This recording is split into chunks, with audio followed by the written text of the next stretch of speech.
नमस्कार। सुर्खियों के बाद सबसे पहले उसी खबर की बात करेंगे जिसका इंतजार किया जा रहा है। मध्य प्रदेश बोर्ड 10वीं के छात्रों का इंतजार आज खत्म होने वाला है।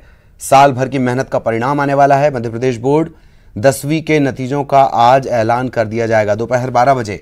अब से तकरीबन आधा घंटे बाद रिजल्ट का ऐलान होगा और 10वीं में इस बार 11.5 लाख परीक्षार्थी शामिल हुए।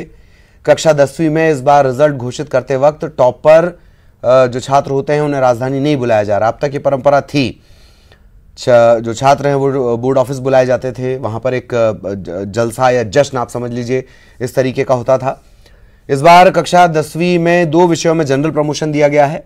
लॉकडाउन के चलते 19 मार्च तक ही छात्रों के पेपर हो सके। 19 मार्च के बाद 2 पेपर बचे हुए थे, वो स्थगित हो रहे थे बार बार। इसके बाद मुख्यमंत्री शिवराज सिंह चौहान ने आदेश दिया और फिर इन 2 विषयों में जनरल प्रमोशन दिया गया है। आप रिजल्ट देख सकते हैं hindi.news18.com पर भी रिजल्ट तेजी से देखने की सुविधा है, इस पर भी आप लॉगिन कर सकते हैं। तो छात्रों का इंतजार आज खत्म होने वाला है। 10वीं का नतीजा आने वाला है। तकरीबन 11.5 लाख छात्रों का रिजल्ट आ जाएगा। 2 पेपर जो स्थगित हो गए थे लॉकडाउन के चलते, उनमें जनरल प्रमोशन दिया गया है। कक्षा 10वीं का रिजल्ट हालांकि पहले कहा गया था कि 25 से 30 जून के बीच इसकी घोषणा हो जाएगी, लेकिन ऐन वक्त पर तारीख बदलकर जुलाई के पहले हफ्ते में कर दी गई। तो न्यूज़ 18 MP इसकी हिंदी वेबसाइट जो है उस पर भी आप ठीक 12 बजे दोपहर 12 बजे से रिजल्ट देख सकते हैं। गूगल में जाइए, न्यूज़ 18 MP सर्च करिए, एंटर मारिए, साइट आपके सामने होगी। आसानी से आप इसमें रिजल्ट देख सकते हैं।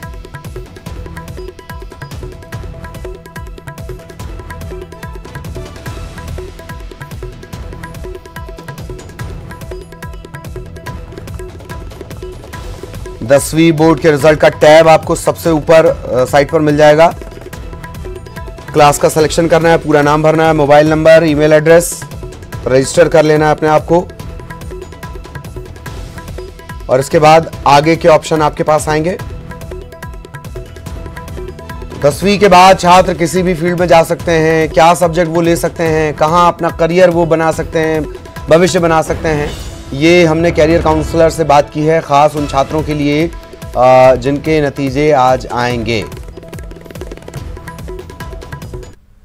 12वीं की 10वीं सेलेक्ट करना बच्चों के लिए थोड़ा सा टफ टास्क होता है। स्टूडेंट कौन सा सब्जेक्ट लें और उसमें क्या क्या विकल्प हैं? देखिए, प्रश्न तो 10वीं के बाद जो अपन बच्चे का सिलेक्शन है, अभी मध्य प्रदेश गवर्नमेंट ने एक बहुत ही अच्छा प्रयोग किया है।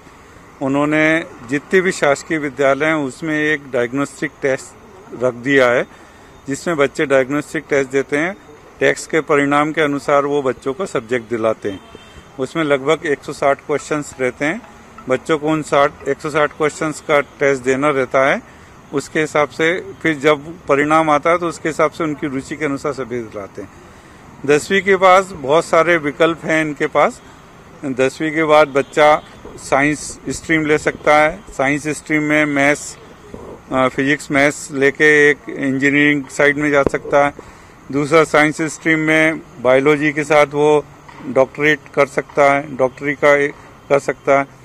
इसके अलावा बच्चों के पास और भी बहुत सारे वो एरियाज हैं, ऑप्शंस हैं, जैसे कि आर्ट्स ले सकता है। आर्ट्स के बाद बहुत अच्छी ह्यूमैनिटीज की तैयारी कर सकता है, कॉम्पिटिटिव एग्जाम दे सकता है।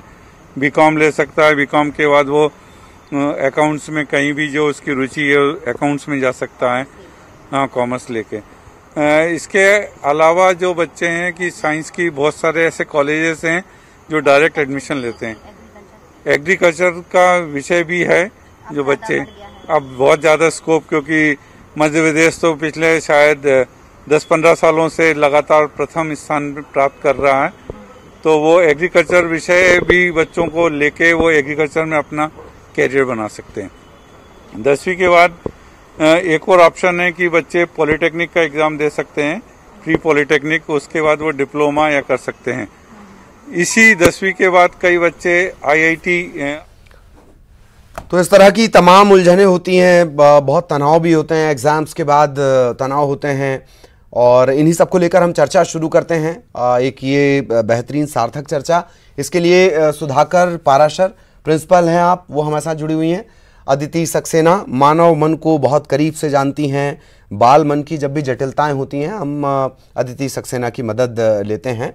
अदिति जी, मैं आपके पास आऊँगा, आपका विषय थोड़ा गंभीर और ज़्यादा गहराई तक जाने के लिए है, लेकिन सबसे पहले प्रिंसिपल साहब मैं आपके पास आना चाह रहा हूँ। आज नतीजों का ऐलान भी होना है, थोड़ी देर बाद ये नतीजे आने भी शुरू हो जाएंगे। क्या एडवाइस सबसे पहले आपके बच्चों के लिए है, वो भी इस फास्ट ट्रैक लाइफ को देखते हुए? Sir please.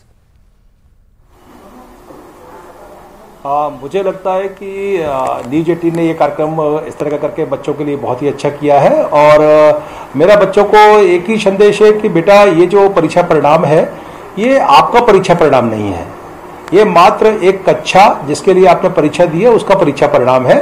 तो इसको सिर्फ ऐसे ही लें जैसे कि अभी तक ये हाई स्कूल से पहले आप लोग को 9वीं तक आते आते 9 बार परीक्षा दे चुके हैं और उनमें सफल हो चुके हैं। तो ये कोई परीक्षा परिणाम आपका आकलन नहीं है, 3 घंटे में जो आपने वहां लिखा है उसका आकलन है। तो इसे जिस रूप में भी आए उसे रूप में स्वीकार करें। बहुत अच्छा आता है तो भी अच्छी बात है, और नहीं भी आता है तो कोई बात नहीं है। वो सिर्फ आपके लिए एक मैसेज है कि जो आपने मेहनत की उसमें कहीं और मेहनत करने की जरूरत थी, कुछ सुधार की जरूरत थी, हो सकता है कुछ और सारे परिस्थितियां और सारे परिवेश और सारे कारण रहे हों जिनके कारण आप आते हुए भी उतना अच्छा नहीं कर सके।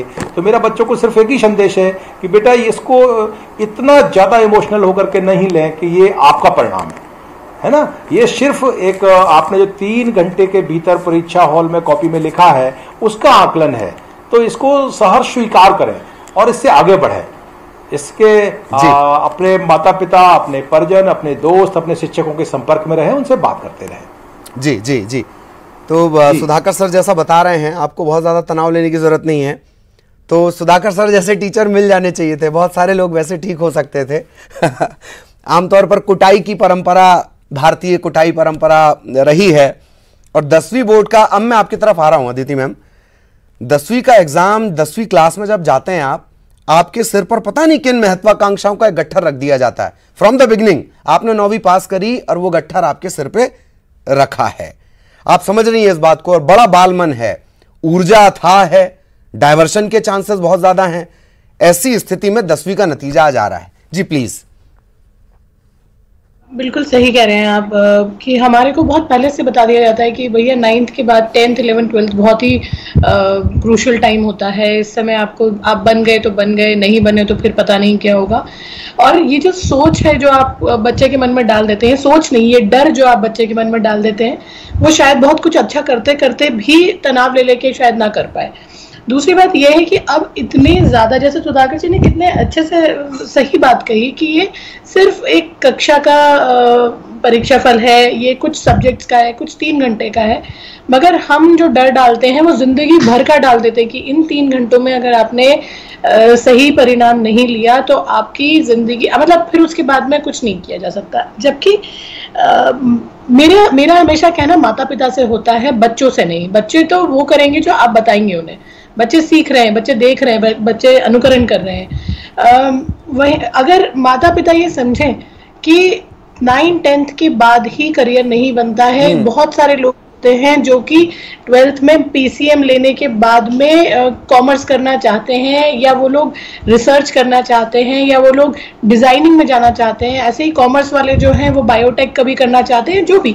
इसलिए बांधिए मत।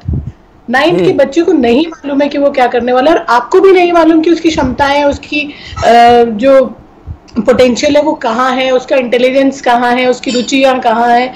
बच्चे की रुचियां भी बदलती हैं। वो आपको देख रहा है, आपको देख के वो बैंक मैनेजर बनना चाहता है, किसी को देख के वो आर्मी ऑफिसर बनना चाहता है, मगर उसे पक्का नहीं मालूम है। उसको आप देखने दीजिए, उसको जो पसंद है वो करने दीजिए। और सबसे अच्छी चीज अभी ये आ गई है, पेरेंट्स को इस चीज का यूज करना चाहिए कि करियर काउंसलिंग कराएं, करियर गाइडेंस लें।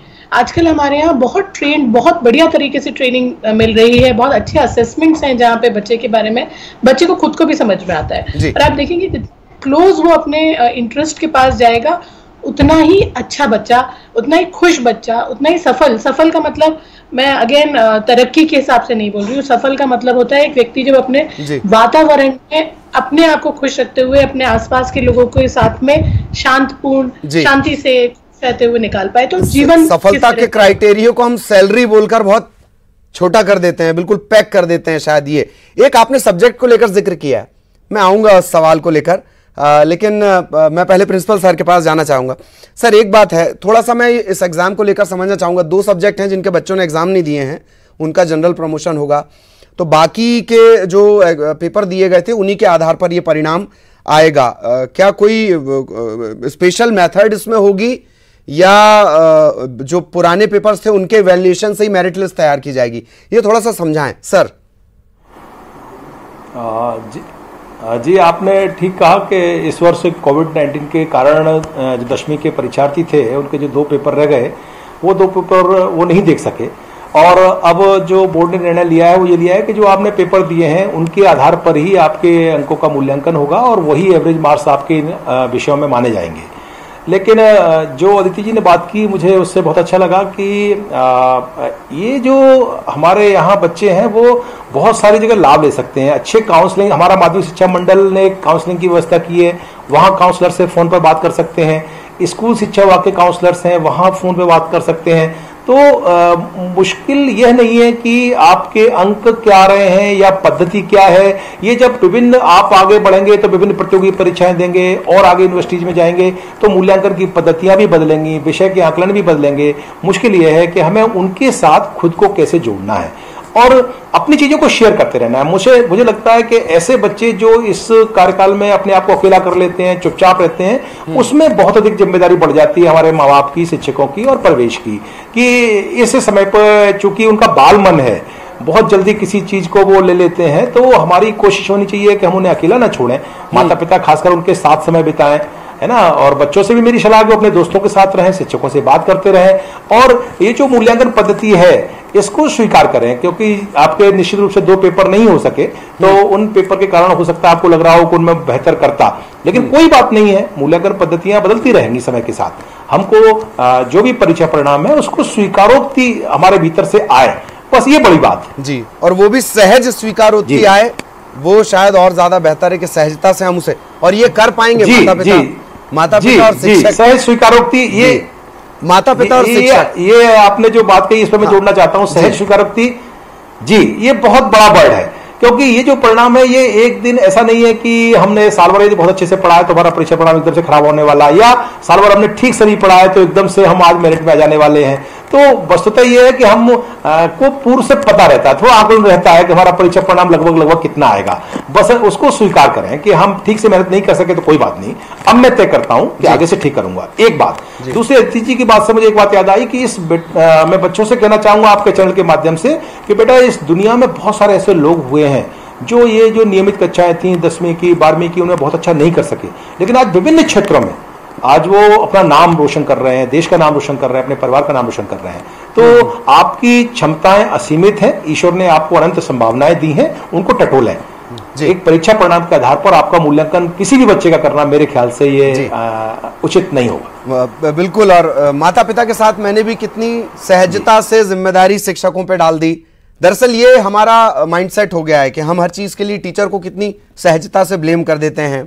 हमारे राजनेता देखिए सारा काम टीचरों से करवा लेते हैं, पर टीचर अगर कुछ कहते हैं तो वो सुन नहीं पाते हैं। ये अलग विषय है, इस पर चर्चा चलती रहेगी। मैम मैं आपके पास आना चाह रहा हूं। सब्जेक्ट का जिक्र हुआ, जैसे अभी कुछ दिनों पहले तक, मेरे ख्याल 3-4 दिन पहले तक बड़ी सहजता से नजर आ रहा था कि टिकटॉक पे बहुत सारे इंजीनियर्स अपनी व्यथा बता रहे थे, बड़े मीम्स बनते हैं, लेकिन सोसाइटी का माइंडसेट अभी भी वही है। आर्ट्स एक कंपैरेटिव हमने बना लिया चार्ट कि आर्ट को हमने नीचे रखा हुआ है, फिर कॉमर्स रखा हुआ है, फिर हमने मैथ और साइंस को रखा हुआ है। और बड़ी अजीब सी दृष्टि है, पूरे समाज की बहुत अजीब दृष्टि है इसे लेकर, सब्जेक्ट के सिलेक्शन को लेकर, जबकि सभी में अपार संभावनाएं। ये बदलने की जरूरत है। देखिए मैं खुद इस चीज से निकली हूँ। मैथ्स की स्टूडेंट हुआ करती थी, मैथ्स ऑनर्स की स्टूडेंट हुआ करती थी, और मुझे समझ में आया कि ये चीज़ नहीं है जो मैं आगे अपनी लाइफ में करना चाहती हूँ। मैं बहुत दुखी थी उस चीज़ से, इतना दुखी थी कि मतलब मेरी पढ़ने की इच्छा खत्म हो गई थी, मेरी मिलने जुलने की इच्छा खत्म हो गई थी। और जब मेरे माता पिता ने मुझसे पूछा कि भाई दुख का कारण क्या है, तुम्हारे मन का कॉलेज है, तुम्हारे मन का सब्जेक्ट है, तुम्ही ने बोला था, हमने तो कुछ नहीं बोला। फिर मैंने जब बताया कि मेरी ये इच्छा नहीं है मैथ्स करने की, और मैंने मैथ्स सिर्फ इसलिए लिया है क्योंकि मैथ्स ही सबसे अच्छा माना जाता है, सबसे अच्छा है, जो समझदार है, जो बुद्धिमान है, वो मैथ्स ही लेता है। तो फिर मुझे बहुत सपोर्ट मिला और मैंने उसके बाद में अपने वो मनोविज्ञान को चूज किया। मुझे तब समझ में आया कि कोई भी बच्चा जब अंडर प्रेशर, वो सिर्फ माता पिता का नहीं है, वो सोसाइटी का भी है, वो दोस्तों का भी है, जब अंडर प्रेशर लेता है तो वो अंदर से दुखी होता है, वो अंदर से बहुत दुखी होता है। हम निराशा की तो बात ही नहीं कर रहे हैं। और जो एक अंदर से दुखी व्यक्ति है, वो आप भले ही हो सकता है मैथ्स में 100 आउट ऑफ 100 ला रहा हो, वो एक बहुत सफल जीवन नहीं जी सकता। सफलता का मतलब फिर से आप समझ रहे होंगे कि मैं खुश होना, एक शांत, एक सैटिस्फाइड जीवन नहीं हो सकता है, भले ही वो मार्क्स बहुत अच्छे ला रहा हो, भले ही वो प्रोफेशनली अच्छा कर रहा हो। इसलिए हमें चाहिए कि एक मानसिकता के बच्चे के लिए ये जरूरी है। इसके लिए सोसाइटी को समझना जरूरी है। आज आर्ट्स में बहुत सारे बच्चे जो हैं वो खुल के आर्ट्स ले रहे हैं। आप देखिए दिल्ली यूनिवर्सिटीज वगैरह में आर्ट्स का जो परसेंटाइल है वो बहुत ऊपर जा रहा है, बच्चों को एडमिशन नहीं मिल। तो इससे समझ में आ रहा है कि कहीं ना कहीं लोग जो है खुल रहे हैं इसके लिए। जी। और आर्ट को, कॉमर्स को, इन सबको उतनी वैल्यू दे रहे हैं। हमने एक क्राइटेरिया बना रखा है। बहुत अच्छी बात आपने जो याद दिलाई है, और वो है खुशी। वो आपको अंदर से आएगी, वो आपको महसूस करनी है और उसी खुशी के साथ रहना है। पैसे तो कसौटी, सैलरी तो कसौटी हो नहीं सकती। छोटा सा देश है, इतना सा भूटान, उसका हैप्पीनेस इंडेक्स जो पूरा देश है, भारत है, उससे कहीं ज्यादा है। वो ज्यादा खुश रहता है हमसे। ये चर्चा जारी रहेगी। हम एक छोटे से ब्रेक के लिए यहां पर रुक रहे हैं और ब्रेक के बाद भी लगातार ये चर्चा हम जारी रखेंगे। वक्त की थोड़ी कमी है। सुधाकर पाराशर साहब हमारे साथ हैं, अदिति सक्सेना हमारे साथ हैं। प्रिंसिपल साहब, आपके पास बहुत शॉर्ट के लिए वक्त बड़ा कम रहता है दरअसल मीडिया कर्मियों के पास। बड़े शॉर्ट टाइम के लिए मैं आना चाह रहा हूं। थोड़ा सा एजुकेशन सिस्टम हमें और ज्यादा एलिब्रेट करने की जरूरत है। जैसे इसका एक एग्जांपल ये भी है कि हमने सारे काम जो किसी से नहीं हो सकते हैं वो हमने मास्टरों पे छोड़ रखे हैं। ये एक मिसाल मैं दे रहा हूं। दिल्ली में बहुत अच्छा काम हो रहा है। इस तरीके से थोड़ा सा सुधार की अभी जरूरत लगती है। Sir please. ललित जी, ये आपने बिल्कुल सही कही। मुझे लगता है कि स्कूलों में पढ़ाई के साथ साथ मूल्यांकन पद्धतियों पर भी बहुत काम करने की जरूरत है। जैसे आज हमारे पास अभी कोई ऐसा सिस्टम नहीं है कि हम जांच पाएं कि कोई हमारे पास जो बच्चा है वो बहुत अच्छा आर्टिस्ट है, बहुत अच्छा रंगकर्मी है, बहुत अच्छा नेतृत्व कर सकता है। मात्र एकेडमिक उसकी जो क्षमता है उसका ही आकलन हम अपनी परीक्षा पद्धतियों के माध्यम से कर पा रहे हैं। तो मुझे लगता है कि इसमें ऐसे बच्चों के साथ थोड़ा सा इनजस्टिस सा हो रहा है कि जिन बच्चों में अलग प्रतिभाएं हैं, कुछ अलग हटके हैं, उनके मूल्यांकन की हमारे पास व्यवस्था न होने से वो पहचान नहीं हो पा रही और वो कहीं ना कहीं थोड़ा सा अवसाद की स्थिति में आ जाते हैं। जैसे मुझे लगता है कोई जरूरी नहीं कि हर बच्चा एकेडमिक स्ट्रांग हो सकता है वो अच्छा स्पोर्ट पर्सन हो सकता है वो बहुत अच्छा रंगकर्मी हो सकता है वो अच्छी ड्राइंग डिजाइन करता हो। तो बहुत सारे क्षेत्र हैं। आज की जो 21वीं सदी है इसमें इतने क्षेत्र खुल गए हैं कि बहुत सारे नए नए क्षेत्रों में युवा अपने लिए स्वर्णिम अवसर चुन सकते हैं। तो मुझे लगता है कि अब उन गुणों की पहचान करने की भी जरूरत है और उन्हें विकसित करने की जरूरत है इन स्कूलों में, ताकि हर बच्चे के भीतर जो अंतर्निहित प्रतिभा है उसको समुचित अवसर मिले और उसका भी सही सदुपयोग हो सके। जी। मैं आपके पास आना चाह रहा हूं। हालांकि मेरे पास 3 बड़े महत्वपूर्ण सवाल हैं और उनमें से मैंने चयन किया है तकनीक वाले सवाल का।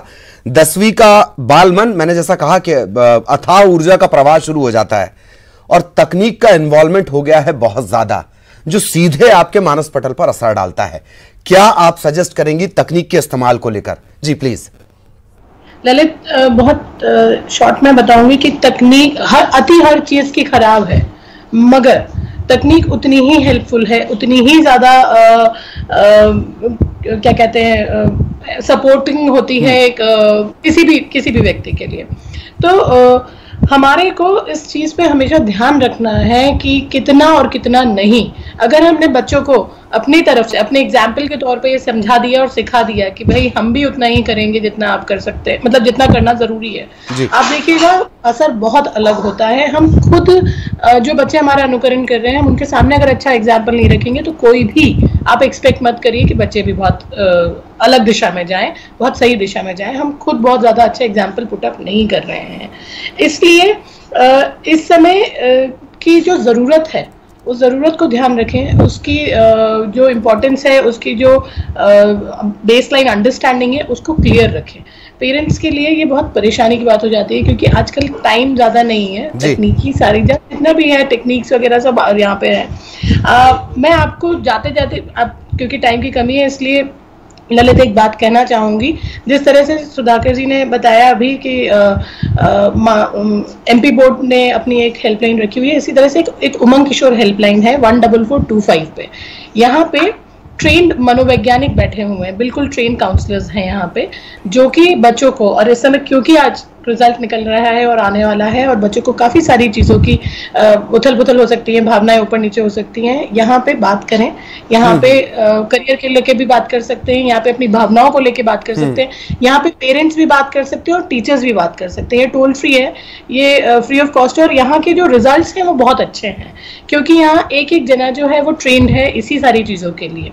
तो लेट्स मेक द टेक्निक, वो जो हम टेक्नोलॉजी है उसको सबसे अच्छा यूज कर पाए उस चीज का, इसके लिए मैं बोलना चाहूंगी कि बिल्कुल यूज करें उसको वहां पे। जी जी जी, वो मुझे याद भी आ गया, हम सभी ने रट रट कर याद किया था। हमारे पास अच्छे टीचर शायद ना रहे हों, science is a good servant but a bad master, ये कॉमन लाइन है। हर किसी ने अगर 80 के दशक से अपना करियर शुरू किया होगा, पढ़ाई शुरू की होगी, जन्मा होगा, उसने ये रट कर समझ कर लिखा होगा। आप दोनों प्लीज हमारे साथ बने रहें, थोड़ी देर बाद रिजल्ट भी आएगा और वो भी हम अपने दर्शकों को दिखाएंगे। आपसे हम चर्चा भी ज्यादा से ज्यादा चर्चा करने की कोशिश करेंगे। यहाँ एक छोटे से ब्रेक के लिए रुकना होगा।